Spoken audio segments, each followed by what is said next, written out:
As we get into a conversation for this hour, we're talking to some of our good friends at Naivas, and this morning joining us in the hot seats, Tim Kajume is the Chief Human Resource Officer at Naivas, and Andreas von Paleske is the Chief of Strategy with Naivas, and we're here this morning to go into, a lot of brand information, getting to know more about this brand, and then also, its penetration in the market, and, plans for the future. So, yay goodies. CT obviously wants to be sure that there will always be unga on the shelves, but, that could be a sidebar conversation. But welcome both of you to the Situation Room this morning. Thank you. Thank you. Thank you so much for being here. And we want to welcome you quickly with today's proverb. And you can tell us again quickly how you would translate that and what it would mean to you. And then we can get into it. CT? Yes, our proverbs for the whole of this week ending tomorrow from the Republic of Djibouti, whose capital city is Djibouti City, whose population is just 1 million plus. Lovely country, though. The Horn of Africa. The proverb: clouds do not always mean rain, but smoke is a sure sign of fire. Tim?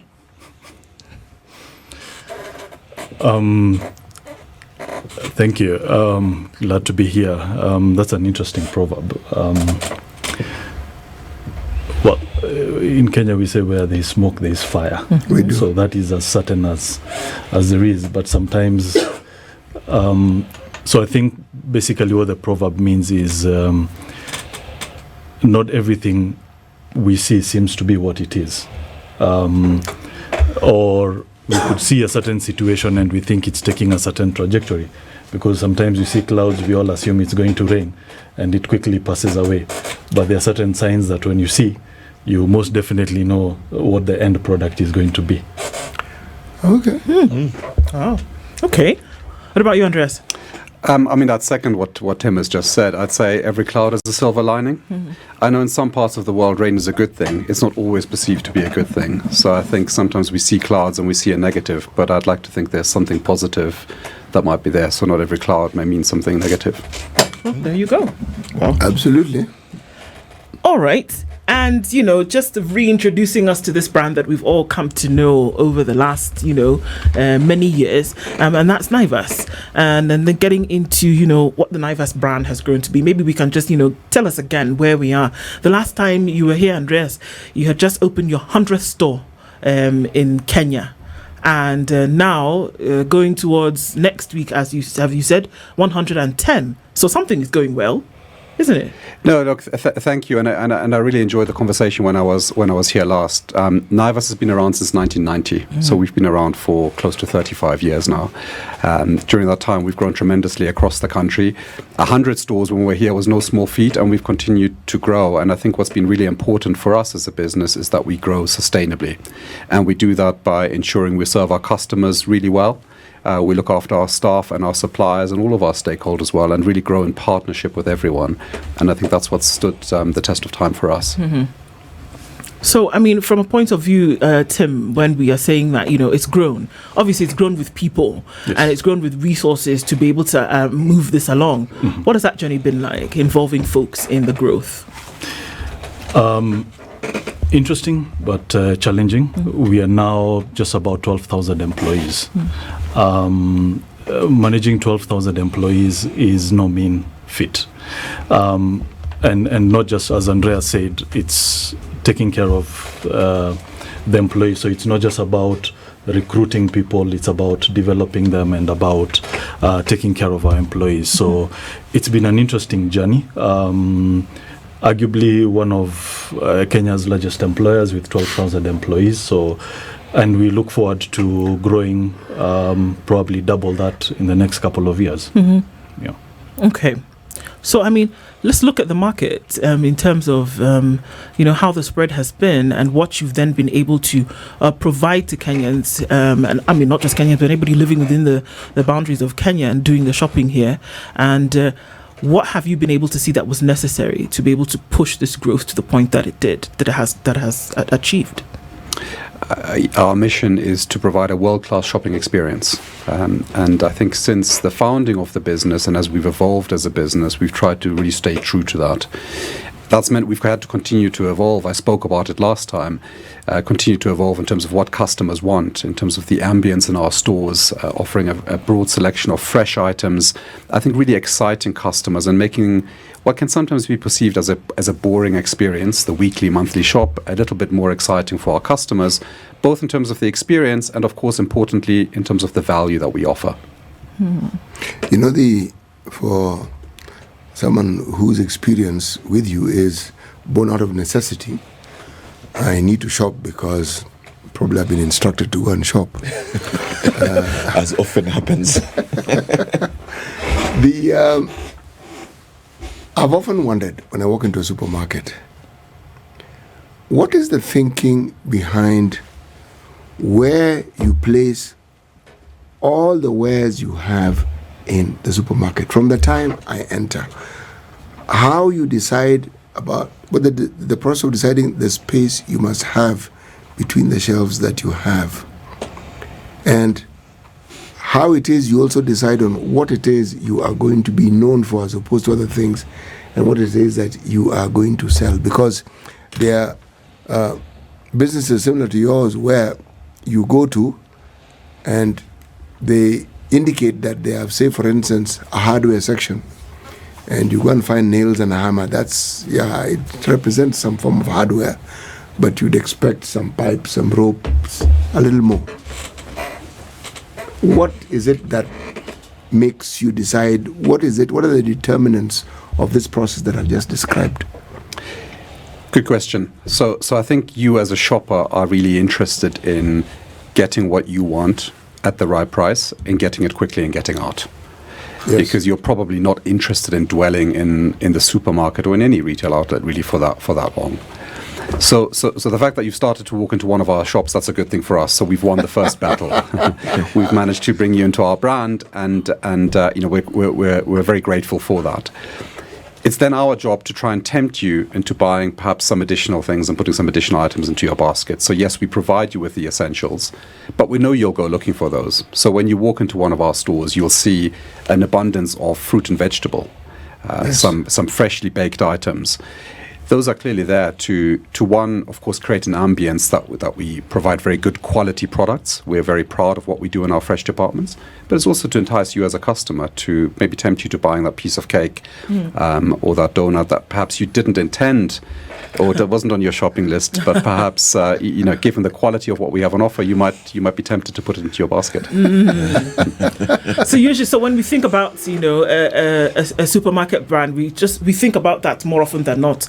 What is available to shoppers, without looking at the back end in terms of who is working in the beehive, as it were, to make sure that these things happen.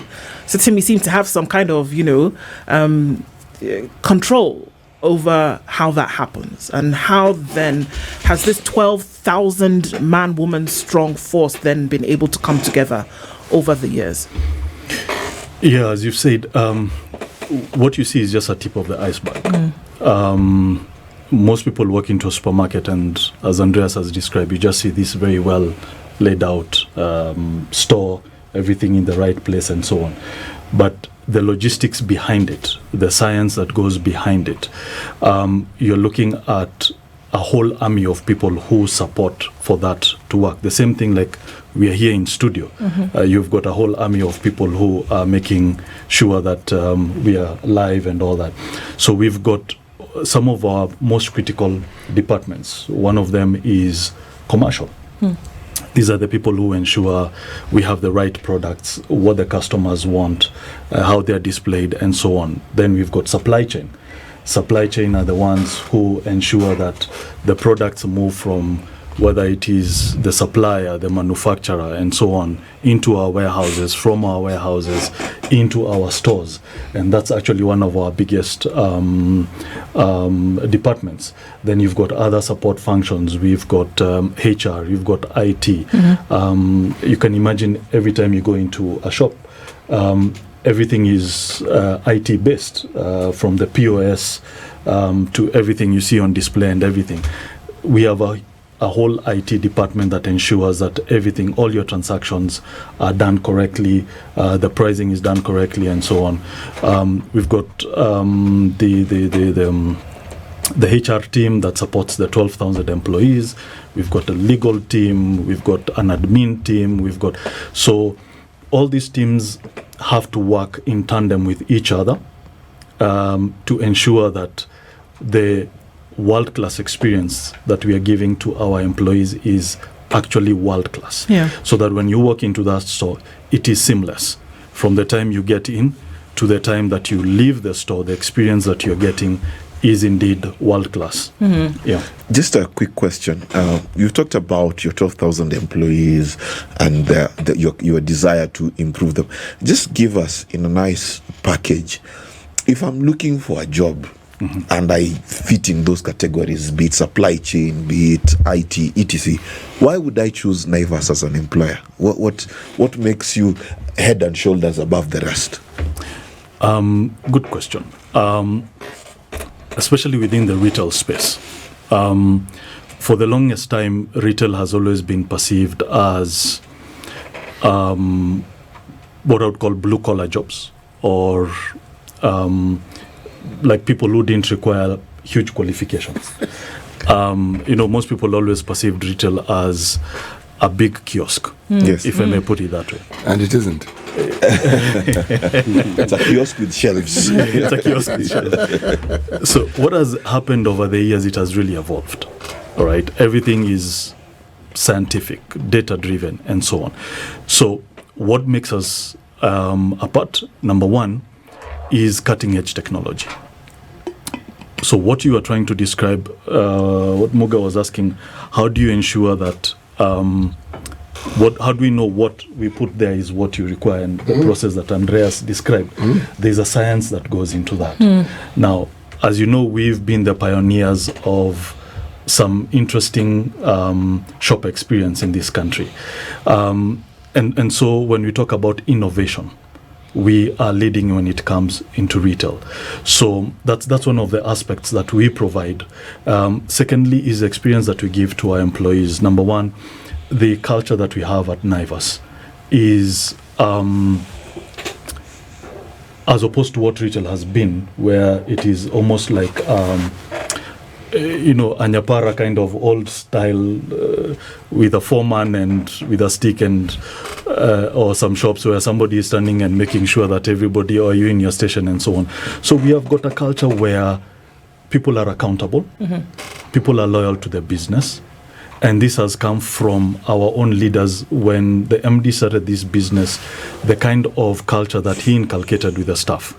So culture, the processes that we have in terms of innovation, the kind of benefits that we give to our employees. We've got very robust employee welfare programs for our staff. Can you talk about those? Sure. Number one, when 12,000 employees providing a medical cover for them and their staff is not a small thing, and we do that. And we've partnered with our employees and our partners when it comes to healthcare to make sure that is provided. Number two, we've got insurance for our employees. Talk about WIBA, group life, and so on. We've got a mental wellness program where we've partnered with one of the major counseling houses in Kenya to ensure that our employees have have an avenue in case they need to just talk to somebody, they need to vent out. We support them and their families in case of things like bereavement or any unfortunate events. They can always go to our counseling partner, be able to talk to them, even their own personal issues, marital and so on. As you will appreciate, 65% of our employees are below the age of 35. So they fall within the youth bracket. So we are not immune to certain things like stress, and a few people who've got marital or personal issues, a little bit of probably alcoholism here and there, gambling, which is a big problem as well. But we've managed to overcome that and actually take people for things like rehabilitation and counseling, and people have reformed and come back to work and have been very productive within the workforce. So the other welfare employee programs that we have, we've got very regular employee engagement forums, which are run, they're almost what you'd call kamkunjis, which are representatives from the shops, then they pick representatives at the next level, coming all the way to the regional levels, and it is where they can be able to come and air out their issues. They talk, and whatever issues that they have, they can be able to air them out, and they can be able to bring those up into management level for discussion and to be resolved. Yeah. Go ahead. No, I'm listening to you. Like 12,000 people, like you say, it's a lot of people to be able to, take care of, essentially. Yes. And when you have big numbers like that, the issues of long hours, issues of mistreatment, labor issues come into play, and people say, well, we're working forever, kind of thing. How do you keep a handle on some of those things? Thanks. Number one, we make sure that we comply to the labor laws. Not only comply, but we've actually gone over and above. We do not only comply to the local labor laws, but we are actually now in the process, because we've got a very robust ESG program that is, we are benchmarked against some world standards.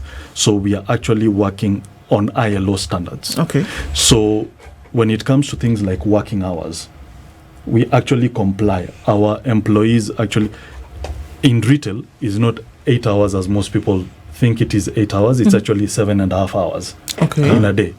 So 7.5. 7.5 hours. Why wasn't it 7.25? Or just 7. Or 7. Well, to be honest, You don't know. that is what is on the labor laws in terms of the regulation of wages and so on. So for retail, it's at 7.5 hours. So we ensure that our staff comply to that. That includes a break during the day? Yes. Okay. 7.5 hours. And then anything over and above that is considered as overtime. Okay. So what we do, things like long working hours. So what we do is we know what our peak seasons are. And anytime we've got peak seasons, we pick employees to be able to cover in. For example, now when we had all the way from November to December coming into January, those are some of our heavy trading periods. We ensured that we've got surplus or more people who we recruited to be able to cover up for the long working hours, so the way the shifts are done. The other thing you talked about was, other than the long working hours, when we're talking about the breaks that you take, the issues that people would normally complain about in a big space like that, like mistreatment, and say, well, taking care of overtime, which you've already mentioned, but then how do you deal with some of those other issues whereby you're dealing with, I can imagine a myriad of problems across board. Now, things like mistreatment, we have a zero tolerance to mistreatment of our employees of any nature. What does that mean when you say zero tolerance? What we mean is anybody found culpable of either mistreatment, harassment, intimidation of other employees, we have a serious disciplinary process, and which leads even to termination of employees. We do not condone any harassment of any nature. And this is a message that has been passed from the top, from the MD himself. And he says, irrespective of who it is in the business, because remember, our employees are our biggest assets. And what we believe in is we take care of our employees will take care of our customers. Yes. Now, our customers then will take care of our profits. Now, if you go to our stores, Muga, and you're mistreated, what does that mean? It means that you're not going to come back to our stores. You're going to tell your family members not to come back. What does that do to our brand? What does that do to our business? So we ensure that our employees have a conducive work environment. So one of the things that we have is we have a robust grievance mechanism process where employees can be able to report any natures of grievances, harassment, intimidation, and so on. And each of these cases is investigated. And if anybody is found culpable, then disciplinary measures are taken. Our friends from Naivas, Tim Kajume, as well as Andreas von Paleske, and we're talking about, the Naivas brand. We're also looking at, strategies put in place to ensure that the human resource as well as, other resources are working in tandem. CT. The human resource bit, Tim isn't lying, because I was going to ask him, how do you train these people? They're actually very good. You actually do end up buying more than you actually thought you'd buy. I have had the experience. I am quite happy with what I've bought, and someone says, but have you considered this? And I'm saying, no, actually I haven't. And I ask, why should I consider it? And then they'll explain to you why you should consider it. And if you think you've escaped it, but okay, well, what about this? You could actually consider this. What process do you use in determining three things? 1, pricing. That's 1. 2, location. 3, the commodities that you have. Because there are things that you have in more abundance than other supermarkets that I've been to. You're asking us to open up all of our secrets. Yes. No, it is the situation room. I'm merely saying, be as vague as you like, but at least give us an indication as to the thinking behind. Because it isn't possible to have the outlets you have if customers did not like what it is that you do. Absolutely. It starts and ends with our customers. Yes. So a lot of what we do before we ever open a store or before we launch a product actually begins with understanding our customers and doing a lot of consumer research. And that starts with asking customers questions. It's looking at data, of course, that we have in terms of what's selling and what isn't selling. But it's also asking questions in the street, people who are exiting our stores, and getting their feedback. And really, that's very important for us because, of course, consumer habits change all the time. So that understanding goes to what we sell. It definitely goes to what price do we sell things at. We look at our data. We understand what price points may work. We see sales slip off. We understand actually maybe the pricing is a bit high and we have to adjust it. So we monitor our data continuously to assess that. But we also use consumer insight to understand where we should locate a store.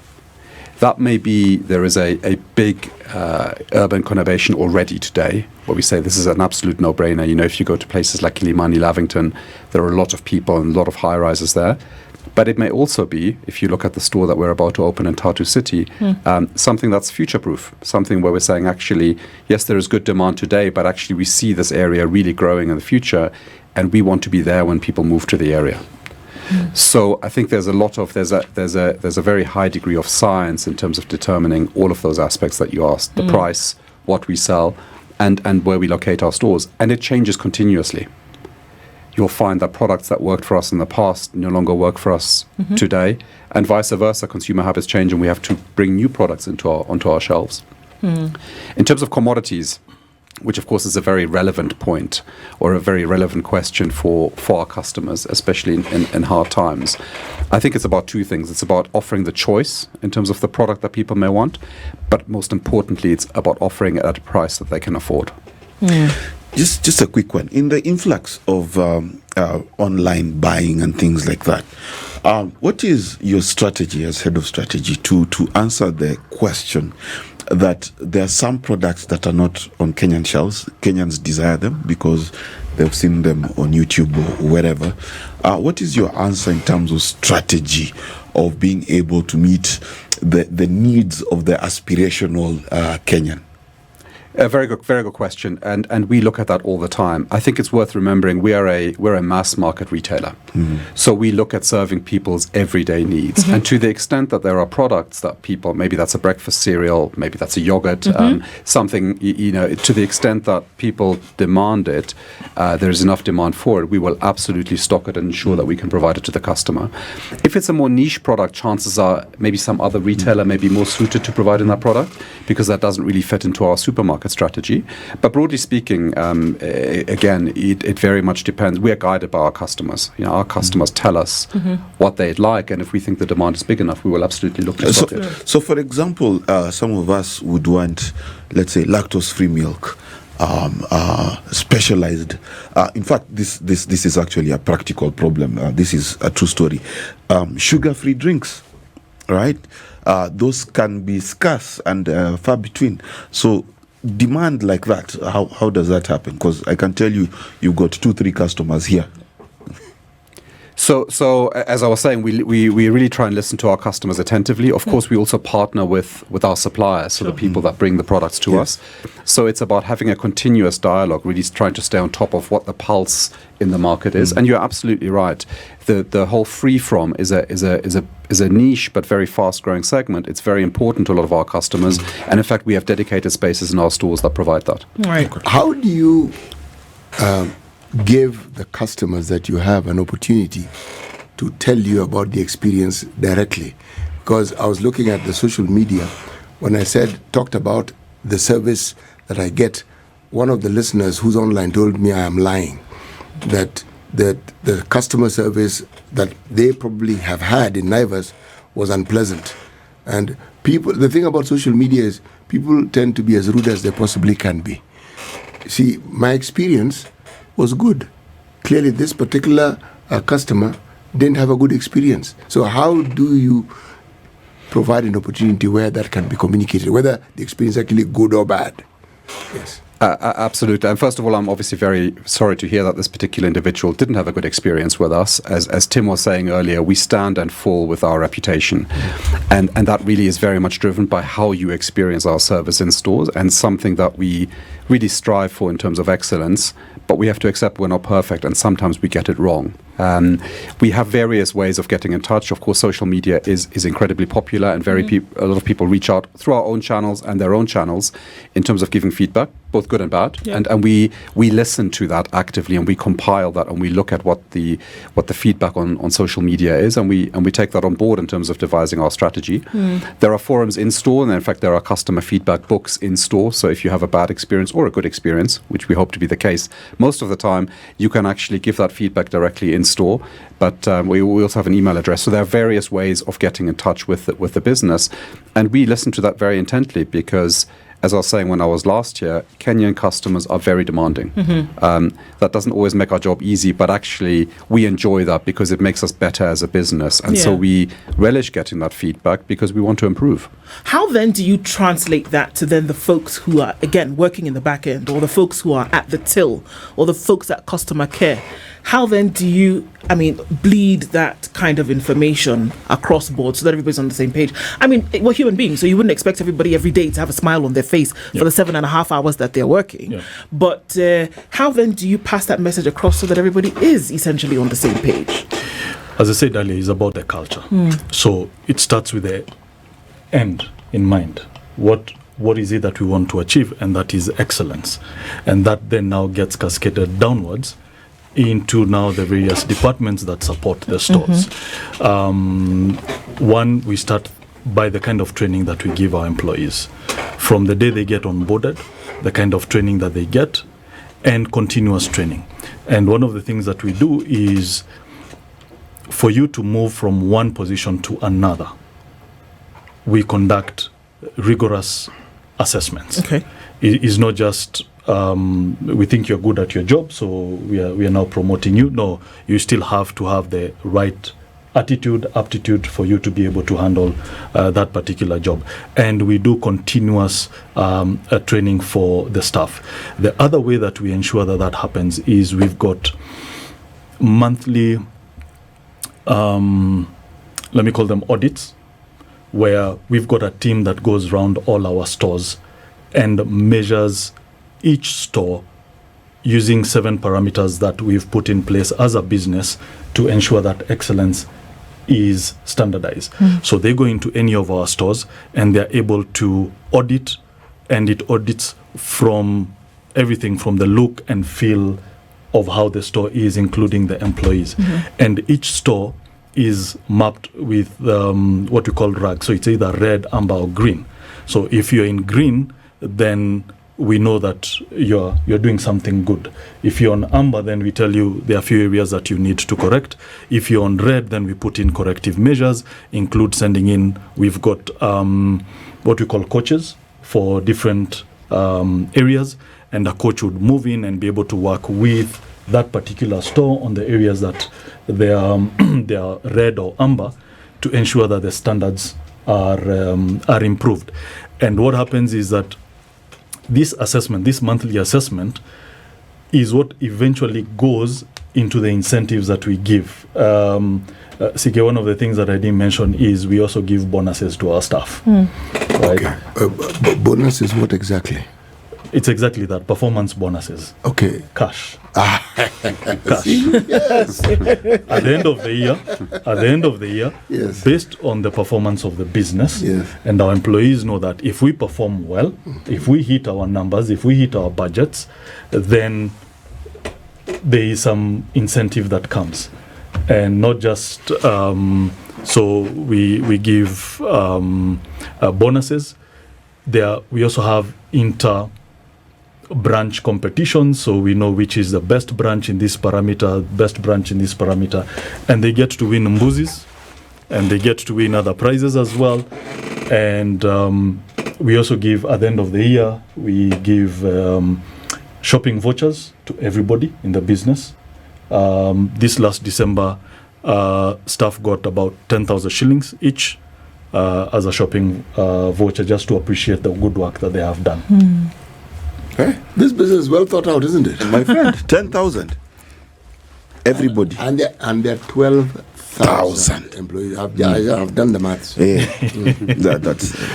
Let me tell you, please, if you're listening, Naivas is saying that they are good employers, and you need to. When is the next application window? It's continuous. It is continuous. Yeah. So can we say that as you project the future, that the situation for your employees is only going to get better, and you're going to further strengthen these measures that you've put down to really secure the future of your employees? Most definitely. Okay. Most definitely.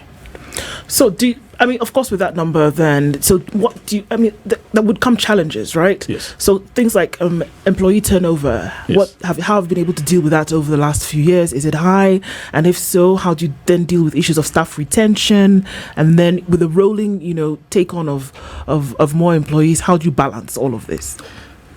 Interestingly, our attrition rate in comparison to the number, the total headcount, is very low. Okay. Yeah. And that goes back to what we were saying. The kind of benefits, the kind of value that we give our employees. So as compared to probably within the same industry, we would say we are heads and shoulders above others in quite a number of parameters. And therefore, you find then attrition rate is low. Secondly, and most important, is that we are in the business of also building careers. We just not want people to just come and think, I'm just here for a short period of time and leave. So we try to even encourage our employees. We've got employees who've been in the business for 25 years, close to 30 years. Others actually have been there for 30 years since the first store was opened. And the bulk of our employees have actually been in the business for more than 5 years. So we've grown rapidly in the last 4 years. So we've taken in quite a lot of employees, and we are seeing most of them actually want to build a career in retail, and in specific with Naivas, in comparison to other players in the same industry. Okay. So, when you look at that, you have to then ask what your projection is, and I guess this is a strategy question as well, because if you're talking, 110 stores, you're looking at 12,000 strong, employee pack.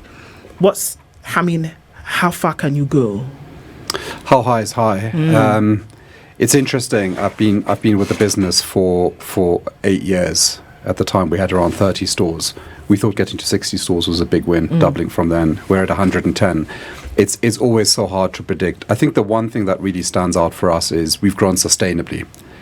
There's obviously some history in the retail space in Kenya, but when I say sustainably, I mean that we've been able to open those branches profitably from our own cash resources. And we've been able to employ people, we've been able to stock the shelves. And so the first thing that we ask ourselves is, can we afford to open a store? Will that store be profitable? I think that's more important than chasing a particular number. If you asked our MD, he'd say 200 is his next target. And we're all gearing for that. We're very excited about that. I'd hate to put a time frame to that, because I think it's about getting to the 200 in the right way, as opposed to just chasing a number for number's sake.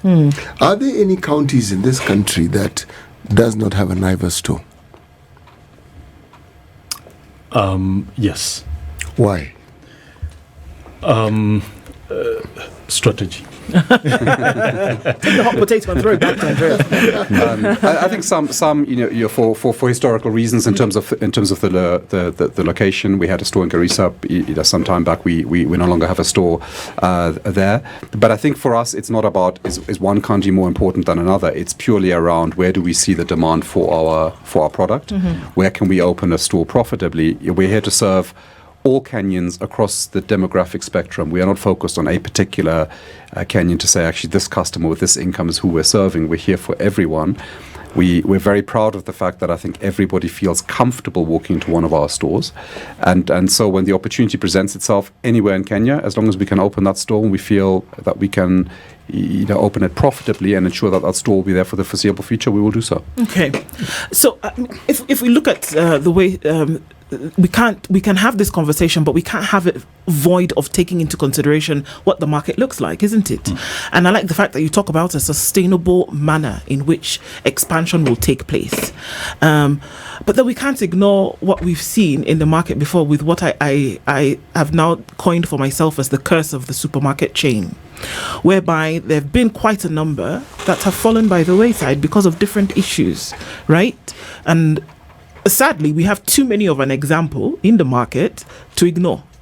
So with the sustainable growth that you speak of, what are those definite markers that you put in place to avoid what, again, would help us, would perhaps bring us closer to the mouth of this, abyss? So I'm here to speak about Naivas today, obviously, but I think if we step back and just look at the retail sector overall, I would argue it is in a much healthier state today than it was 5 or 6 years ago. So I think Kenyan retail has come a long way. There was a time, I think in the 2010s, when you would argue actually things were a bit dire, one chain after another ran into trouble. That hasn't been the case for a while. So I would argue, whilst we may lead the pack, it's not just us. I think the overall sector has started to get its act together, has worked better perhaps with suppliers in partnership. And so if you look at the sector today, I think it's in a much more stable place than it was in the past. Does this do retailers in their own right contribute to this sustainability that we speak of, or is it lack of that sustainability, right? Because we can say it's a safer space, and one would imagine that it's the players in the space that contribute to make it a safer space to operate in, because then what you do is that you do this great stuff, and then you get all of us hooked, and then we don't want to be met with a situation whereby, okay, then one day we're going to open our eyes and then it's not there.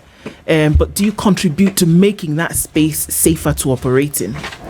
Absolutely. There is a retail trade association in Kenya, RETRAC, run by a very capable lady called Wambui. And I think she's done a phenomenal job at rallying retailers in the market, bringing them together and driving that sustainability agenda in partnership with suppliers. You'll recall in the past when there have been challenges, of course, a lot of suppliers may have lost out, they lost faith in the space. And so I think the overall association, the overall, especially the larger players, have done a great job at bringing everyone together and driving that, bearing in mind, of course, everybody's in it for themselves and everybody wants to grow their own brand. But as I said earlier, I think if you look at the space now, we're in a much, much better place. There's Kenya and then there's East Africa. CT wants, when he goes to Uganda, to be able to find an Naivas. This is the way he's going about answering that question, Tim. Oh, they know exactly what I asked. Especially if there is a lot. Mentioning names. Without mentioning specific locations. I'll answer one part and maybe Andreas could probably add some substance to it. At the moment, we are just in Kenya. I'm not ruling out maybe sometime in the future. We may see a Naivas in one of those cities that you don't want to name. Like Dar es Salaam? Dar es Salaam, yes. Yeah, but at the moment we are in Kenya. Absolutely right. What I would add is, currently our shareholders include the largest Mauritian conglomerate, IBL. IBL itself has a retail business in Mauritius, so we have a sister company, a supermarket chain called Winners in Mauritius. So in that sense, perhaps as part of a broader business, we are already in East Africa, in more than one country. We absolutely have ambitions to grow. I think right now there is so much still to do in Kenya. We're excited about the opportunity in Kenya, growing in Kenya. But absolutely, there are some very exciting countries on our doorstep. And I think when the time is right, we would love to be the first retail chain to make it a success in those markets. Well, I mean, it's great stuff that's happening, and we're always glad that, come and have this conversation with us, looking at Naivas and its expansion, looking at the market, and being able to understand, where you firmly placed growth and sustainability in the Kenyan economy, and also serving customers across the country. And we're looking forward to, Dar es Salaam. Tim Kajume is the Chief Human Resource Officer with Naivas, and Andreas von Paleske is the Chief of Strategy with Naivas. Thank you so much for being here this morning, and we're looking forward to future conversations with you. This is the Situation Room, the only way to start your day.